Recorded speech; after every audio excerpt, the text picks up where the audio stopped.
আজ একদম নতুন ধরনের একটা রেসিপি নিয়ে তোমাদের সামনে হাজির হয়েছি। দেখে এটা কি বিরিয়ানি মনে হচ্ছে নাকি কোনো পোলাও বলে মনে হচ্ছে, কিন্তু এটা বিরিয়ানি বা পোলাও কোনোটাই নয়। এটার নাম হলো কাবাব রাইস। হ্যাঁ, আপনারা ঠিকই শুনেছেন, এটা হলো চিকেন রেশমি কাবাব রাইস বা চিকেন মালাই কাবাব রাইস। খেতে কিন্তু ভীষণই সুন্দর হয়। আজকে এই নতুন ধরনের রেসিপিটা আপনাদের সঙ্গে শেয়ার করব বলে চলে এসেছি। তাহলে চলুন এখন পুরো রেসিপিটা কি করে বানিয়ে নিতে হয় সেটাই এখন দেখে নেওয়া যাক। এখন এই রান্নাটার জন্য আমি এখানে নিয়ে নিয়েছি 500 গ্রাম মতো চিকেন। তাকে কাবাবের পিস করিয়ে নিয়েছি, যেহেতু কাবাব বানিয়ে নিতে হবে সেই জন্য কাবাবের পিস করিয়ে পুরো মাংসটাকে ধুয়ে পরিষ্কার করে নিয়েছি। এখন এই মাংসটাকে আমরা ম্যারিনেট করে রাখবো। আমি এখানে ওভারনাইট রাখবো, সেজন্য কিছু মশলা এখানে অ্যাড করে দিচ্ছি। প্রথমে দিয়ে দিচ্ছি স্বাদ মতো নুন। আমি একটা বড় চামচের মাপে 1 চামচ নুন দিয়ে দিলাম। এবার দিয়ে দিচ্ছি 2খানা পাতিলেবুর রস। দিয়ে দিচ্ছি আদা রসুন কাঁচা লঙ্কার একটা পেস্ট বানিয়ে নিয়েছি। মাংসের পরিমাণ অনুযায়ী আপনারা কাঁচা লঙ্কা এবং আদা রসুনটা ব্যবহার করবেন। দিয়ে দিচ্ছি অল্প কিছুটা ধনেপাতা বাটা। এবার দিয়ে দিচ্ছি 1 টেবিল চামচ মতো চাট মশলা। দিয়ে দিচ্ছি জিরে গুঁড়ো 1 টেবিল চামচ। দিয়ে দিচ্ছি গোলমরিচ গুঁড়ো 1 টেবিল চামচ। এবার দিয়ে দিচ্ছি 2 চামচ কর্নফ্লাওয়ার। দিয়ে দিচ্ছি টক দই হাফ কাপের মতো দিয়ে দিলাম। এবার দিয়ে দিচ্ছি ফ্রেশ ক্রিম, এটা দিয়ে দিচ্ছি 2 টেবিল চামচ মতো। এবার দিয়ে দিচ্ছি কাজু বাটা, সেটা আমি দুধের সঙ্গে ভিজিয়ে রেখেছিলাম 8-10টা মতো কাজু, সেটাকে ভালো মতো বেটে মিহি করে বেটে নিয়েছি, সেটাও এখানে সবটা দিয়ে দিলাম। কাজুর সঙ্গে আমি অল্প একটু আমন্ডও এখানে ব্যবহার করেছি। এবার সব উপকরণ হাতের সাহায্যে খুব ভালো করে মিশিয়ে নিচ্ছি। হাতে করে খুব ভালো করে মেখে নিতে হবে, যাতে সমস্ত মাংসের মধ্যে মশলাটা খুব ভালো মতো কোট হয়ে যায়। এখন মাংসটা খুব ভালো করে মশলা মাখিয়ে রেডি করে নেওয়া হয়ে গেছে। এবার ঢাকা দিয়ে আমি এটাকে ওভারনাইট রেখে দিচ্ছি। আপনারা চাইলে এটাকে 5-6 ঘন্টা মতো রেস্টে রেখে তারপর কাবাব বানিয়ে নিতে পারেন। রাইসটা বানানোর জন্য আমি এখানে 450 গ্রাম মতো দেরাদুন রাইস নিয়ে সেটাকে ভালো করে জল দিয়ে ধুয়ে জলটাকে একটু ঝরিয়ে নিয়েছি। আর এদিকে আমি জল ফুটতে বসিয়ে দিয়েছি। জলটা ভালো মতো ফুটে গেছে। এবার ধুয়ে জল ঝরিয়ে রাখা চালটা এর মধ্যে দিয়ে দিচ্ছি। এবার দিয়ে দিচ্ছি 1 টেবিল চামচ নুন, আর দিয়ে দিচ্ছি একটু গোটা গরম মশলা, এলাচ লবঙ্গ আর দারুচিনি দিয়ে এটাকে 90% মতো বয়েল করে নিচ্ছি। যে সময় চালটা সেদ্ধ হচ্ছে সেই সময় আমি এখানে কিছু উপকরণ রেডি করে নিয়েছি। দুটো মিডিয়াম সাইজের পেঁয়াজকে আমি এখানে পাতলা পাতলা করে কুচিয়ে নিয়েছি, এটার বেরেস্তা বানানো হবে। নিয়েছি দুটো মিডিয়াম সাইজের আলুকে ছাড়িয়ে মাঝখান থেকে টুকরো করে নিয়েছি। 4টে ডিম এখানে সেদ্ধ করে নিয়েছি। আর নিয়েছি হাফ কাপ মতো দুধ, হালকা গরম দুধে একটু জাফরান মিশিয়ে রেখেছি। এটা জাস্ট হালকা কালারটা তৈরি হবে আর একটা সুন্দর গন্ধ হবে। এদিকে আমাদের রাইসটাও প্রায় 80% মতো বয়েল হয়ে গেছে। এবার এটাকে নামিয়ে নিচ্ছি। এটাকে আর আমরা সেদ্ধ করব না, বাকিটা আমরা শেষে কাবাবের সঙ্গে এটা রান্না হবে। এবার এটাকে আমি জল ঝরিয়ে নিচ্ছি। ঝাঁঝরিতে ঢেলে নিয়ে এই জলটা ভালো করে ঝরিয়ে নিচ্ছি। এদিকে ওভারনাইট চিকেনটাকে ম্যারিনেট করে রাখার পর আমি ফ্রিজ থেকে বের করে নিয়ে চলে এসেছি। এখন এই চিকেনটার আমরা কাবাবটা বানিয়ে নেব। কড়াইতে এখন আমি 2 টেবিল চামচ মতো বাটার দিয়ে দিচ্ছি।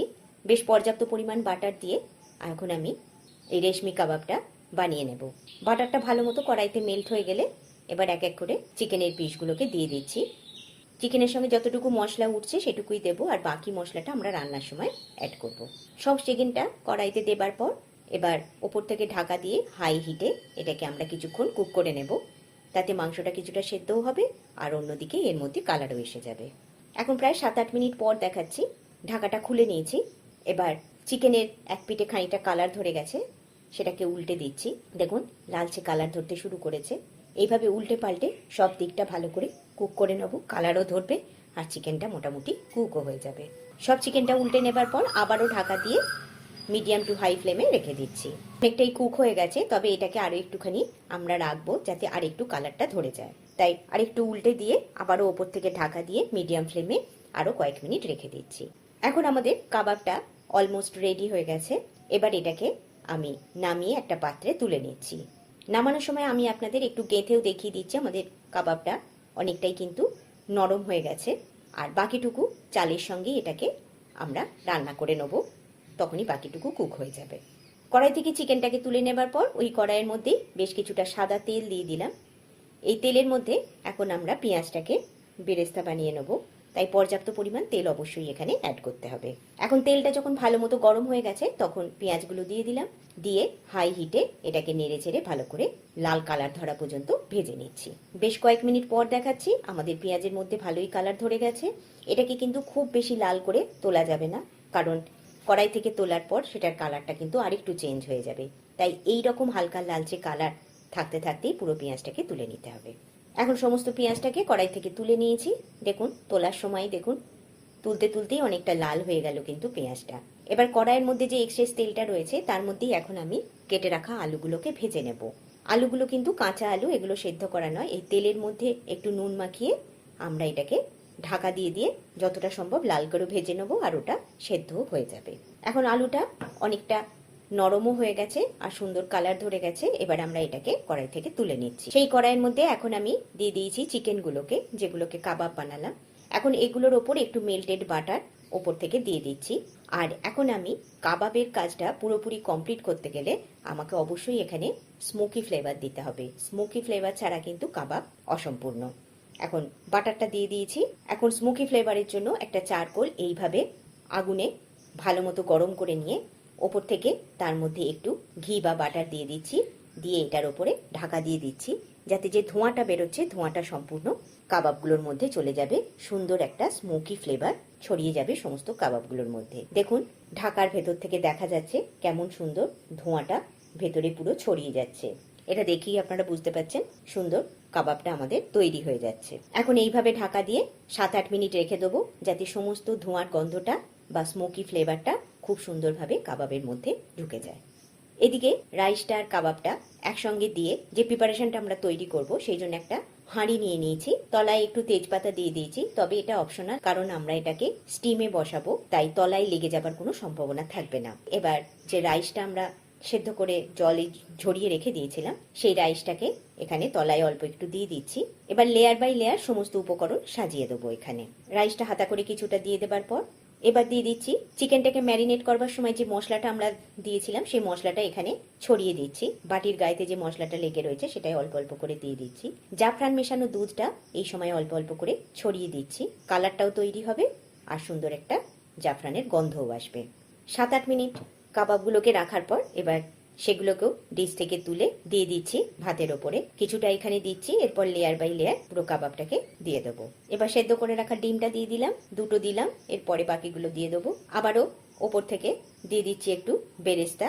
এবার আবার ওপর থেকে দিয়ে দিচ্ছি রাইসটা, রাইসের লেয়ারটা আবার দিয়ে এবার মশলা জাফরান মেশানো দুধ সেটাও দিয়ে দেবো। জাফরান মেশানো দুধটা দেওয়া হয়ে গেছে। এবার আলুগুলো দিয়ে দিচ্ছি। আগের লেয়ারটাই ডিম দিয়েছিলাম, এই লেয়ারটাতে আলুটা দিয়ে দিলাম, দুটো আলু। আবারও একটু মশলা দিয়ে দিচ্ছি, চিকেনে ম্যারিনেট করা মশলাটা। এখানে কিন্তু অন্য কোনো গুঁড়ো মশলা বা বিরিয়ানিতে যে ধরনের মশলা ফসলা অ্যাড করা হয় সেসবও কিন্তু এখানে লাগবে না। যেহেতু এটা কাবাব রাইস, কাবাবে লাগানো মশলাটা দিয়েই কিন্তু এই পুরো রাইসটা রান্না হবে। এবার দিয়ে দিচ্ছি কাবাবটা, আবার ওপর থেকে রাইসের লেয়ারটা দিয়ে দিচ্ছি। ঠিক লেয়ার বাই লেয়ার পুরো কাজটা আমি করছি। সমস্ত রাইসটাকে ঢেলে দিলাম। এবার যেটুকু জাফরান মেশানো দুধ ছিল সবটা দিয়ে দিলাম, ছড়িয়ে দিলাম ওপর থেকে। এবার বাকি আলু দুটো দিয়ে দিচ্ছি। কাবাবের মশলাটা যেটুকু আর রয়েছে সেটুকু ওই জাফরান মেশানো দুধ দিয়ে মাখিয়ে নিয়ে সবটা এর মধ্যে দিয়ে দিচ্ছি, যাতে এটা দেবার সুবিধা হয়। পেঁয়াজের বেরেস্তাটা এখানে দিয়ে দিলাম কিছুটা ছড়িয়ে, যেটুকু আর ছিল সবটাই এখানে দিয়ে দিচ্ছি। কাবাবও যেটুকু রয়েছে সবটুকুই ওপর থেকে এইভাবে দিয়ে দেবো। সব উপকরণই এখন এইখানে এই সময় দিয়ে দেওয়া হয়ে যাবে। এই সময় দিয়ে দেবো কিছুটা গলিয়ে নেওয়া বাটার। যেহেতু এইখানে অন্য কোনো আর তেল আমরা ব্যবহার করিনি, প্রথমে বাটারটা দেবো। কিছুটা বাটার যেহেতু অ্যাড করেছি সেহেতু তেলটা কম করেই দিলাম। এবার ওপর থেকে ঢাকা দিয়ে দিচ্ছি। এবার এখানে একটা পাত্রে বেশ কিছুটা জল দিয়ে ফুটতে বসিয়ে দিয়েছি। জলটা ফুটে গেছে। এবার তার উপরই হাঁড়িটা দিয়ে দিচ্ছি। এই হাঁড়ির এই ঢাকাটার ওপরেও একটু ভারী কিছু চাপিয়ে দেবো। আমি কাঁচের লিডটা এর উপরে দিয়ে দেবো, তাহলে একটা চাপের মধ্যে থাকবে। আর হাই হিটে আমি এটা প্রায় 30 থেকে 40 মিনিটের জন্য কুক করে নেব। এতে আলু, রাইস আর চিকেনটা যেটুকু সেদ্ধ হতে বাকি আছে সেই সবটুকু কিন্তু এর মধ্যে কুক হয়ে যাবে। এখন আমি প্রায় 40 মিনিট পর দেখাচ্ছি। ঢাকাটা খুলে নিয়েছি, দেখুন ওপরের লিডটা সরিয়ে নিলাম আর হাঁড়ির ঢাকাটাকেও এবার সরিয়ে নিচ্ছি। নিয়ে যেহেতু এটা কাবাব রাইস, তাই কাবাবের স্মোকি ফ্লেভারটা কিন্তু এখানেও আমাদের অ্যাড করতে হবে। ওই জন্য বাটিতে একটা চারকোল দিয়ে এখানে বসিয়ে দিলাম আর ওপর থেকে একটু ঘি দিয়ে দিলাম। এবার এর মধ্যে থেকে যে ধোঁয়াটা বেরোবে দেখুন এই যে স্মোকি ফ্লেভারটা এবার ওপর থেকে ঢাকা দিয়ে দিচ্ছি। এই অবস্থায় এটাকে আমরা রেখে দেবো প্রায় 10 মিনিট মতো। 10 মিনিট পর এটাকে ডিশ আউট করব। তাহলে সমস্ত স্মোকি ফ্লেভারটা পুরো রাইসের মধ্যে ছড়িয়ে যাবে। 10-15 মিনিট পর দেখাচ্ছি। আমাদের চিকেন রেশমি কাবাব রাইস পুরোপুরি রেডি হয়ে গেছে। আমি ভেতর থেকে ঢাকাটা খুলে নিয়ে স্মোকি ফ্লেভারের জন্য বাটিটাকে সরিয়ে নিলাম। খুব সুন্দর একটা স্মোকি ফ্লেভারের গন্ধ বেরিয়েছে। আর ওপর থেকে দেখেই বুঝতে পারছেন অনেকটা বিরিয়ানির মতো দেখতে লাগলেও খেতে কিন্তু আদৌ বিরিয়ানির মতো। গরম গরম সার্ভ করুন আর বাড়ির সকলের সঙ্গে এটা এনজয় করুন। আশা করছি বাড়ির সকলের মন জয় করবে এই রেসিপিটা। কিন্তু একটা অন্য স্ট্রাকচারের অন্য ধরনের একটা বেশ ডেলিশিয়াস রেসিপি বলতে পারেন। ভীষণই সুন্দর। কখনো অন্য ধরনের কিছু খেতে ইচ্ছা করলে বিরিয়ানি বা ফ্রাইড রাইস বা পোলাওয়ের বাইরে যদি কিছু খেতে চান তাহলে এই রাইসটা অবশ্যই একবার বানিয়ে খেয়ে দেখুন। রাইসের সঙ্গে কিছুটা করে উঠবে আপনার কাবাবের পিস, সঙ্গে আলু ডিম তো আছেই। এইভাবে একবার বানিয়ে খেয়ে দেখুন, খেতে কিন্তু অসম্ভব সুন্দর লাগে। এখানে আলু আমি একটু কেটে আপনাদের দেখিয়ে দিচ্ছি। দেখুন আলুটা কত সুন্দর সেদ্ধ হয়েছে। এটা তো আলাদা করে জলে সেদ্ধ করিনি, শুধুমাত্র তেলে সেদ্ধ হয়েছে আর বাকিটা হাঁড়ির ভেতর। আর চিকেনটাকেও দেখুন আমি আপনাদের একটু ভেঙে দেখাচ্ছি। দেখুন চিকেনটাও কতটা সুন্দর টেন্ডার হয়েছে।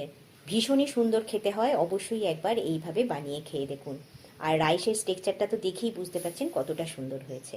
এইভাবে বানিয়ে অবশ্যই জানাবেন রেসিপিটা আপনাদের কেমন লাগলো। আর এই রকমই নতুনত্ব কোনো রেসিপি পেতে চাইলে অবশ্যই আমার চ্যানেলটিকে সাবস্ক্রাইব করে রাখবেন। ভালো লাগলে রেসিপিটিকে অবশ্যই লাইক শেয়ার করে আমার পাশে থাকবেন।